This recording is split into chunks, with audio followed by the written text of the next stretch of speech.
Oh my god, we are getting so close to the draft. And if you click on that video, I guarantee you it's gonna be huge. Insert Donald Trump voice here. It's gonna be huge and it's gonna be worth your time. So go make yourself a coffee, be comfortable, and let's enjoy this top 30 best player from the draft this year. There's a few things that I want to discuss before we start the countdown for the 31st best player in the draft.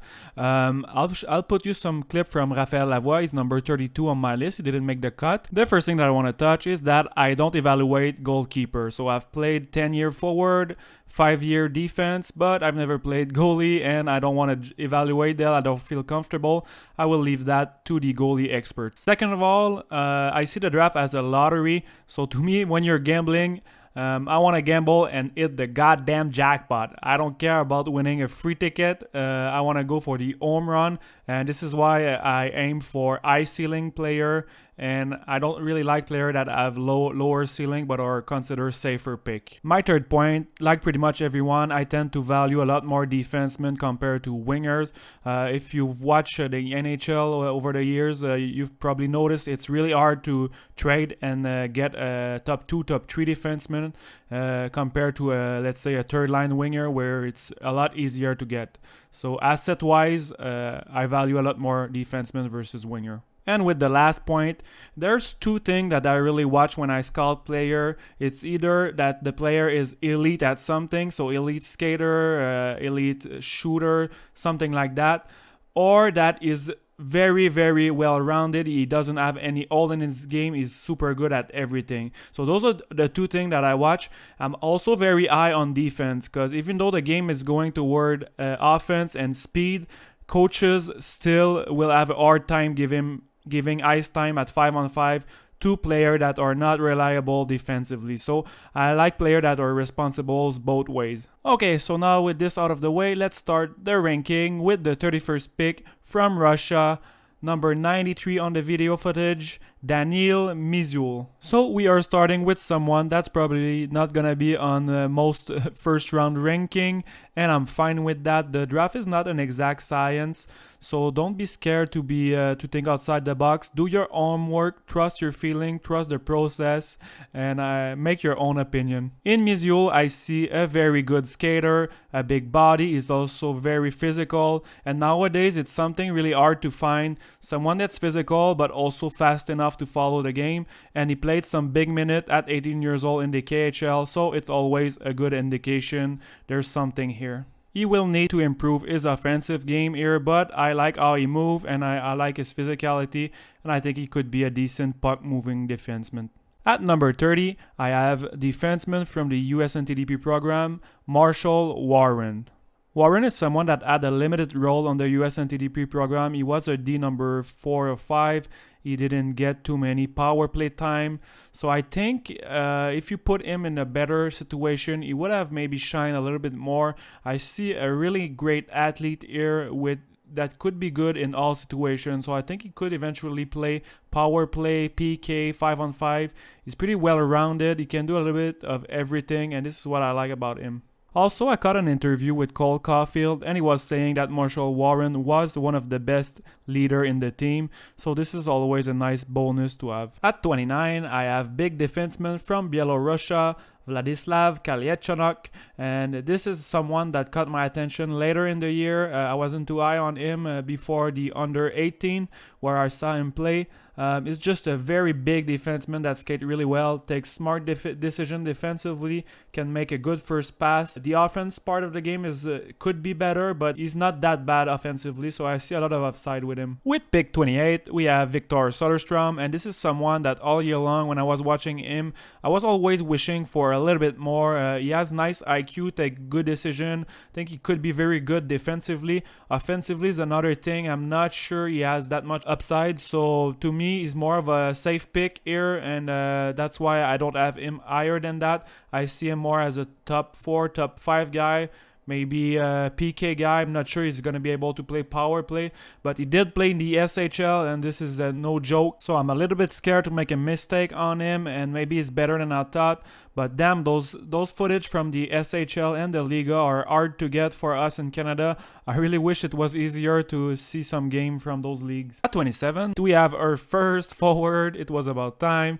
So Nathan Legaré, he's someone that I actually didn't really like at the beginning. I thought he was missing a little bit of speed, but the more and more I watch him, you cannot dismiss that he has an absolute rocket of a shot. He beat goalie from a distance all year long, and he also play a physical game that I like. So he's big, he's mean, he's aggressive, he's a good forechecker. So I see him as someone that could play up and down the lineup. You could put him as a grinder role on the third or fourth line, or put him like more of a scorer role. At first I was seeing him more like a Devante Smith-Pellet type of player, but the more the season go on, I noticed he was much better scorer, much better shot, a lot more intensity. So I think he could be someone like a Josh Anderson or maybe a Tom Wilson, maybe less physical than Tom Wilson, but he could be something special, and those players are hard to find. At number 26, and we are staying in the QMJHL with one of my favorite players,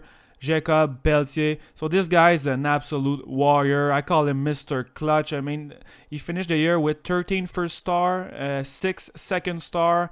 The guy just make plays when it matters. He's clutch, he scores. He do everything. He plays well defensively. He's also one of the smallest player in the first round, but honestly might be one of the most physical. He doesn't look like he's small on the ice because he has one of the best motor. Him and Podkolzin are really intense player. They are always in traffic, and you just love player like that. And I don't know why he seems to be slipping down on most board. And to be honest, nothing have changed except the fact that he injured himself during the playoff. He missed almost all the playoff, and he returned at the under 18, and it's not easy to come back from an ankle injury. He maybe wasn't at his best during that tournament, but honestly, this guy is a coach's dream.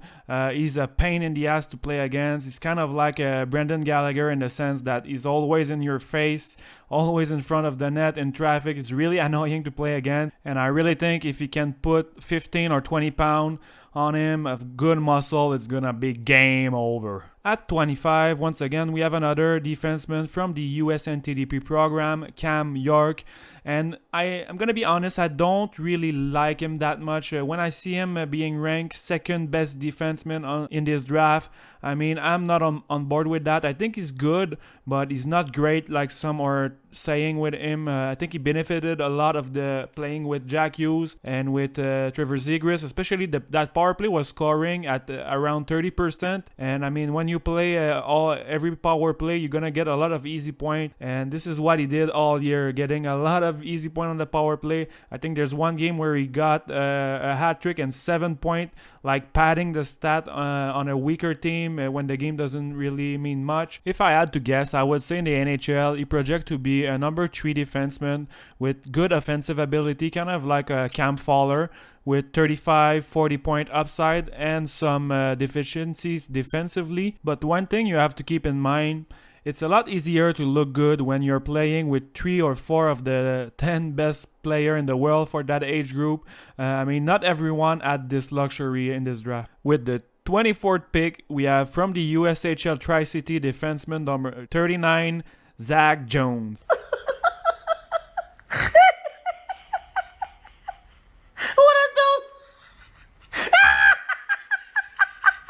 So I hope you had a good laugh at this one, because I know this one is a big ass reach. He's ranked probably second or third round on most board, but I don't know. I couldn't help myself. I just love him. Every time I've watched him, I love him. I rewatch another game, I love him even more.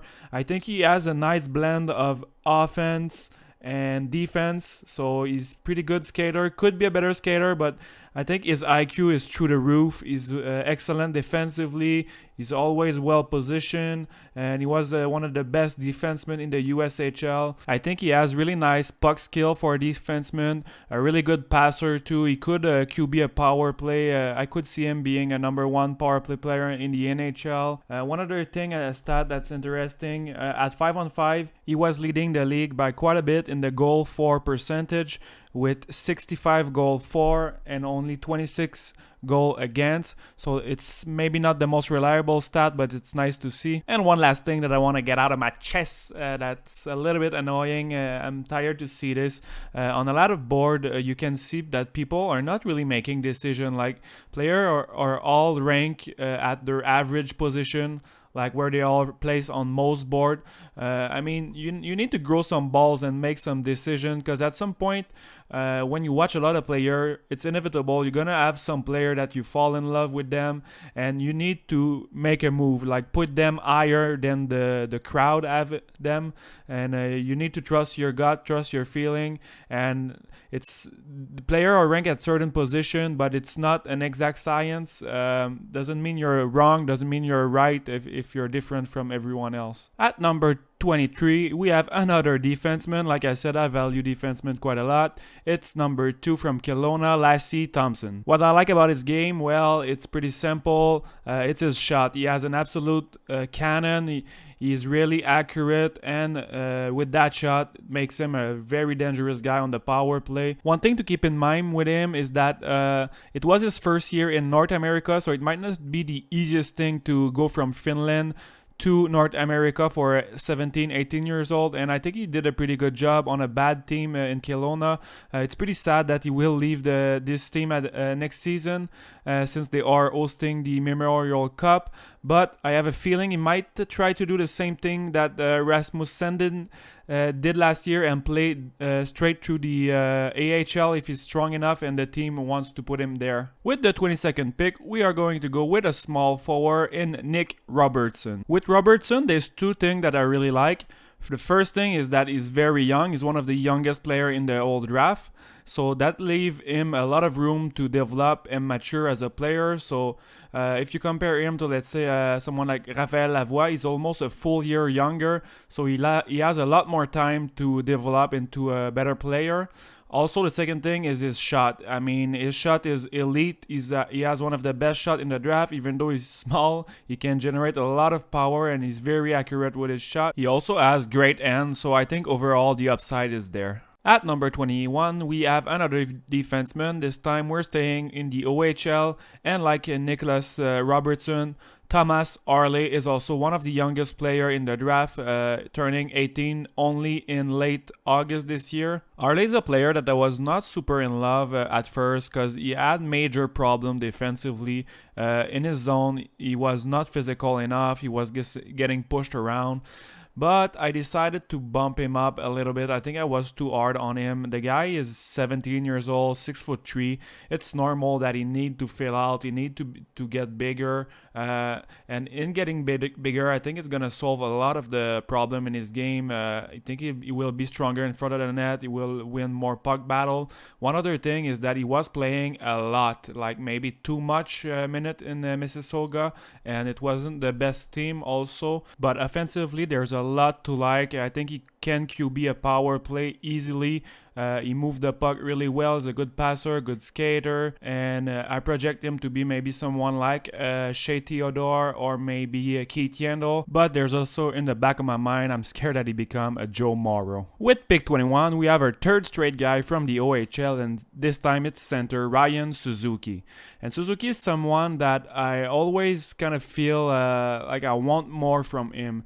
He's lacking a little bit of intensity. I don't see a lot of passion when I see him play, but he's such a good playmaker. In my mind, he might be the third best playmaker in this draft. So you just have to bet on the natural skills, and also if you watch his brother play, they're both very high IQ player. Super elite talent, and if he can put it all together and find another gear, another compete level, I think he could be certainly a top 2 line player.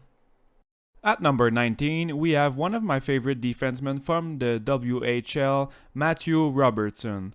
So this guy is a big, tall, smooth skater. He's like a jack-of-all-trade guy. He does everything right. He's very good at both ends, defensively, offensively. He could use a little bit more polishing in his offensive game, but I think there's still some room to grow there. He has a decent shot. He has decent ends too, so he could become a better offensive player. Best case scenario is that he become a player type like Jay Bouwmeester. He will be able able to play a lot of minutes and for many seasons. At number 18, we have the little magician from the SHL, Nils Hoglander. And this guy, let me tell you something, he has some nasty hands and he's also one of the most creative players in the draft. So like I was saying, I always want to target someone that is elite at something, and he checked a couple of bucks for me. His hands are nasty. The creativity he has, it's through the roof. The first time I saw him, he was doing stuff that I've never seen, like passes through the board. Just a very, very creative player, and I like that. His skating is not the best, but he's so dynamic and elusive. It seems like no one can touch him. It reminds me of like a wide receiver in football, doing some juke, pook, pook, pook. I mean, he's going where he needs to be, and they cannot seem to be able to stop him. And also look at this beauty. This is almost fat material here. You should be 18 and over to watch this. Look at how fast he pulled this move. This is insane. One of the best goals I've seen all year. At 17, we have the Russian mystery for me. It's Vasili Podkolzin. And the first time I saw him play, here are the notes I took on him. So I said, very good motor, high intensity, good hand, not scared to dangle through multiple players, will always back check hard, good physicality, good at driving the net, with lower shoulder and bulldozer his way, good defensive upside because of intensity, win a lot of 50-50 puck battles, solid on his stick. So as you can see, there's a lot of good thing he does, but I just don't see the upside here. I think he's a very safe player, and he's gonna be a kind of a grinder type energy guy that could play a lot of different roles. He's a safe pick, but I'm not sure I want to be paying a premium on a guy like that. More of a grinder. In my board, it's not worth a top 15 pick, but of course I could be wrong because I haven't seen him play a ton in league play against men over in Russia. So if his offensive game happens to be better than I anticipated, I could be making a big mistake here. At number 16, we have the tall defenseman from Sweden, Philip Broberg, and this is someone I wasn't super high on him first in the year because I think he was lacking a little bit of offensive tool. I think he didn't have really good hands. Also, his vision and IQ was so-so to me. But of course, he's an excellent skater, maybe one of the best skater at D. Especially in a straight line, it was crazy how well he was skating. And he reminds me a little bit of Miro Iskanen in the past. I was thinking the same about Iskanen. I was thinking he was lacking offensive upside. But seeing how well he's playing right now, it gives me hopes for Philip Broberg. And it's really high upside here. He might take a little bit more time than other player. But sky's the limit. If he can put it all together, he could be an amazing player. At number 15, we have centerman Peyton Krebs, and this is another safe pick here. I think he's going to be excellent two-way player in the NHL. But then again, it's another one that I'm not sure about the upside. The skating could be better in my opinion, and I think he projects to be someone like maybe a Jaden Schwartz or a Mike Richard in the past that played in Philadelphia. So he will be a good second line player and responsible defensively, could be a PK guy as well. But he lack a little bit of upside for my liking to be higher than that on my board. Since we're now in the top 15, I'm really looking for a superstar or a first line player. And also it doesn't help that he injured his Achilles. It's gonna lose him a lot of precious time to develop and train during the summer, so I bump him down maybe 1 or 2 spots because of that. At number 14, we have one of my favorite players from the draft. It's Philip Tomasino, and this guy, well, the thing I like about him is first, he's very young, only turning 18 in July, and also he's super good already at 5-on-5. Of course, he was playing in a very stacked team, but he had a limited role. He didn't play too much power play. He's just good at everything. I think in terms of his shot, he's one of the best shots in the draft. His hands are really good. He's also an excellent skater, so he has a lot to work with, and I think he could develop into one of the best players in the draft. Like I was saying, his production at 5-on-5 is really where it's the most interesting here. He finished with 30 goals and 58 points, leading the OHL for player under 18 years old. I think you can't really go wrong with a guy like this, and I'm really curious to see how well he's gonna play next year with a bigger role and more power play time. At number 13, we have my absolute favorite player from the draft this year. It's Samuel Poulin. If you've watched some of the video on my channel, I have a few on him. I just love his game. I think he's underappreciated. People don't actually know how good he is, and the QMJHL overall is maybe under-scout. But even in Quebec, everyone is talking about Raphaël Lavoie, but to me, the guy, it's Samuel Poulin. He's gonna be an absolute stud. I think he's gonna crush the QMJHL next year. And if you want to see in the video most underrated player, I go more in depth about his stats, and he was leading the 18 years old in the QMJHL with primary assists. Was also leading, I think, in shot on goal. So there's really a lot to like. He's very good defensively, play a physical game also. He's a player that's easy to coach. So, I mean, there's a lot of things going his way. Like I was saying earlier in the video, you need to take some decision at some point in the draft, and this is a guy I'm really taking a stand on him. I did my homework, and I'm very confident that he's gonna turn out to be a very solid player. And this is what is fun for me about scouting player, is I'm pretty much the only one that will have him this high. So if he turn out to be a stud, I'm gonna look like a genius, or maybe like a stupid guy if he fails or is not very good. But this is what's fun for me. At number 12, we have the big winger from the USNTDP program, Matthew Boldy. And this guy is really a Swiss knife as well, because he do everything very well. So he could be a PK guy, power play guy, 5-on-5 guy. On that program, USNTDP was put on a lot of line. They switch line. It's crazy how much they switch line, and he was good on every line he was put on. So this is nice to see. Another thing with him, I see some people saying that he's a power forward, but he's not a power forward at all. He's just a skills player in a big body, and so he's not really that physical. I project him to be a solid second liner with maybe 25 goals, 50 point upside. The only thing that I'm slightly worried is he seems heavy-footed, so his first few steps are maybe a little bit slow, but I think he should be able to get around that and be effective at the next level too. At number 11, we have from the BCHL, Alex Newhook, and this is a guy that really torched that league last year. It might not be the best league in terms of talent. I think it's slightly below the USHL in terms of skill level, but he really was something special, especially offensively, with his skating, his agility. So with him, not only he's super fast, but he's also very agile. He reminds me a little bit of Jeff Skinner in the way he skate, and offensively he's gonna be a very dangerous player on the power play. And I'm not sure if he's gonna be a center at the next level. Maybe I see him more as a winger. Defensively also, he might not be the greatest player, but one thing that I'm sure is he's gonna produce some point. He's gonna put some point on the board.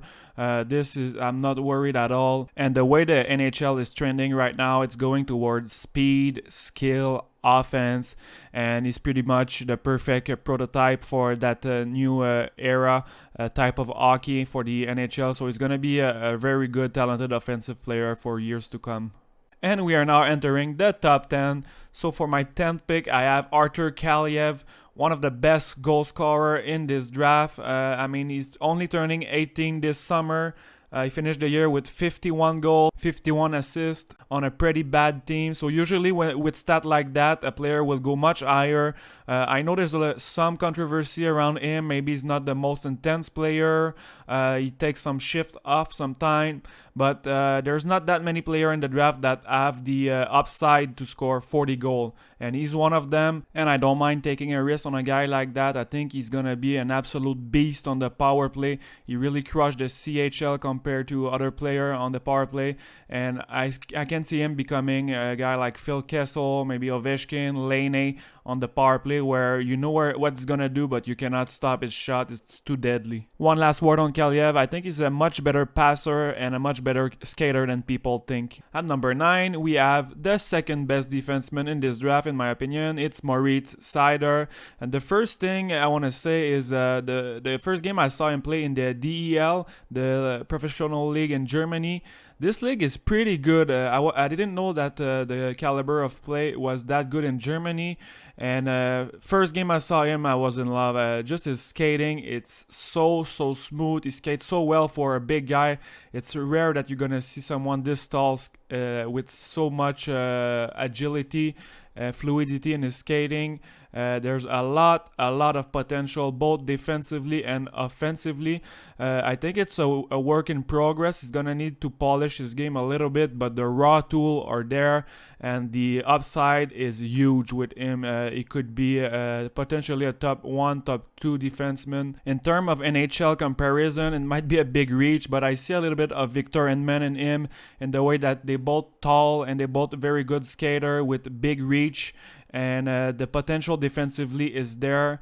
I had him very high on my list even before the World. He was 13 on my list, and with the World, he answered some question mark I had offensively. He showed me enough spark that I think he's the real deal, and he's gonna be a special talent in the NHL. At number 8, I have a big forward from the WHL, Kirby Dach, and he's currently playing center, but I see him really more as a winger at the next level. I don't think he fit as a center, but he brings a lot of interesting stuff. So first, he's really big. He uses his body well, protecting the puck. He goes in traffic. He's not scared to finish it. And he's also an elite playmaker. I think he has a great vision, so he can QB a power play. He also has really nasty ends for his side. Speed-wise, he's not the fastest guy, but he's okay. His shot is good, but he's more of a passer. So he brings an interesting package, and it's hard to find big guy with that skill level. So I think he can become a really interesting player at the next level. In terms of comparison, I think he's going to be a weaker version of maybe a Ryan Getzlaf or a Blake Wheeler. At number 7, from the US NTDP program, we have Alex Turcotte, and this may come as a surprise because I know a lot of you will have him ranked 3rd overall. I just miss a little bit of the wow factor, so I think he's very good at everything, but he's not, I wouldn't say he's elite at nothing. So I see him more as a second line player. He's going to be a very safe pick. He's going to be good for sure, but I don't see him as being a superstar at the next level, a first line player. And now that we are in the top 10, you really run a swing for the home run, and I see him more of as a safer pick, and he's going to be good. He's going to be able to do everything well on the ice, but I was always a little bit more impressed with some of the other player in that US NTDP program. With the 6th overall pick, we are staying in the US NTDP program, and when I was talking about wow factor, this guy brings it. I mean, go make yourself a popcorn and watch this kid play. He's a highlight reel machine. He's so entertaining to watch. He's one of my favorite players, and I think in terms of hands, creativity, he's just on another level. It seems like he was out there practicing move. It was too easy for him. In my mind, the best playmaker in the draft. I love everything about him. I think he could turn out to be one day maybe a Patrick Kane, Clayton Keller.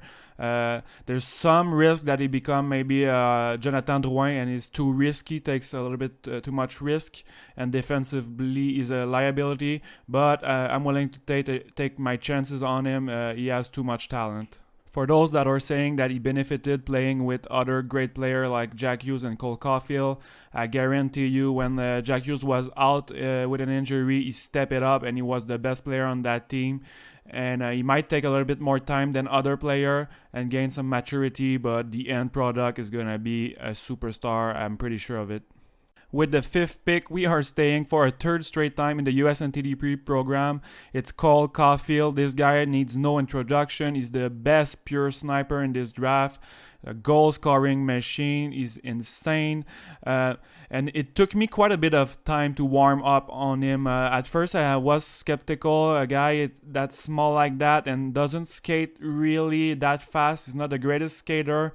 But the combination of his shot, he also has elite hands in my opinion.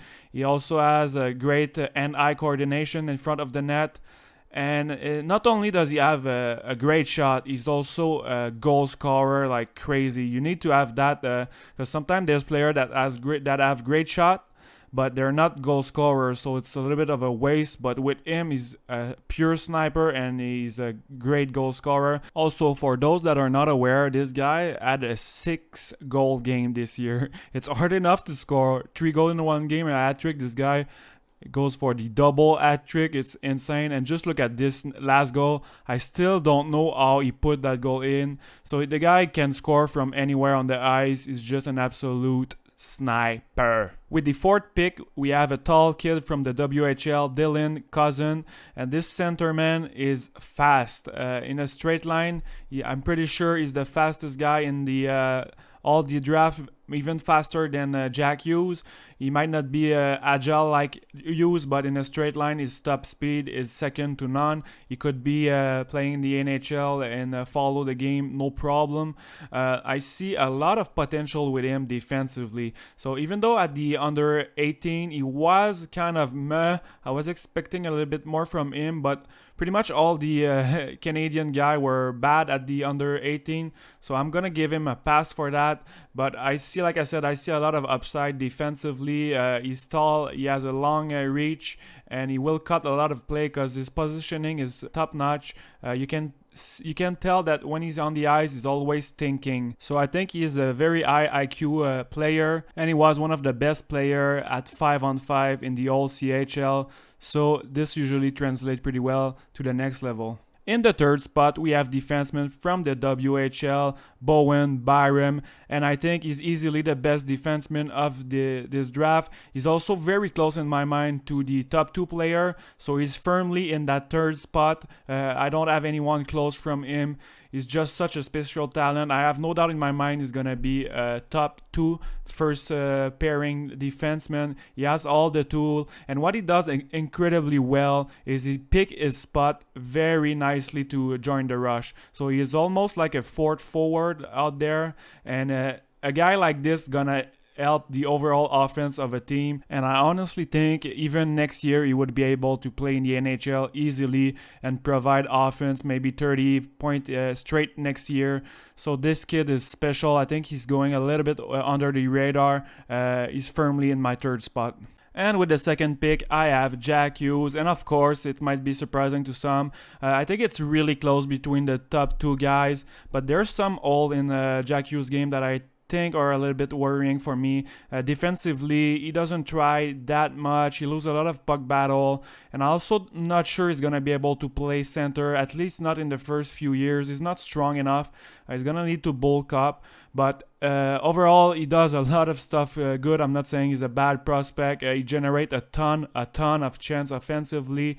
He's a puck distributor. In transition, he's a monster. In the neutral zone, he's so fast. In counter attack, this is where he shines, I think, in transition. His shot is not the best. He really needs to get stronger overall. It's going to help his game a ton to get to the next level, and this is one of the reasons why I think he's 2nd. In terms of the discussion between the top 2 guys in this draft, I think it's pretty clear that right now Kaapo Kakko is in front of Jack Hughes. He's a better player, he's a more complete player, but it's a real possibility that Jack Hughes has a higher ceiling, and this is what I'm a little bit scared of. But I think in the end, Kaapo Kakko is always going to be a better player defensively. So this, I have no doubt in my mind. He's so much stronger on the board, winning puck battle, and so overall, I think maybe Jack Hughes is going to score more points. He's going to be better offensively, but to win a game, I'd rather have a guy like Kaapo Kakko that's going to be helping you both ways of the ice. And this is why I have Hughes 2nd and Kaapo Kakko 1st. And we are finishing, finally, with the number 1, Kaapo Kakko. So I'm going to let you watch some of the clip. And while I finish, I just want to say a big thank you, especially for those that watch the whole thing. This is a big ass video. It took me almost more than a week to make. I'm not the best for video editing and stuff like that, so it took me a lot of time. So if there's one thing I would ask, if you like this stuff and you watch all the way to through the end, please drop a like, subscribe. It takes 2 seconds and it helps a lot. And one more thing, if you could add in the comment one player that you really like for me it will be Samuel Poulin, and one player that you're maybe lower than most people on, and for me it would be maybe Raphaël Lavoie that I don't have in the first round.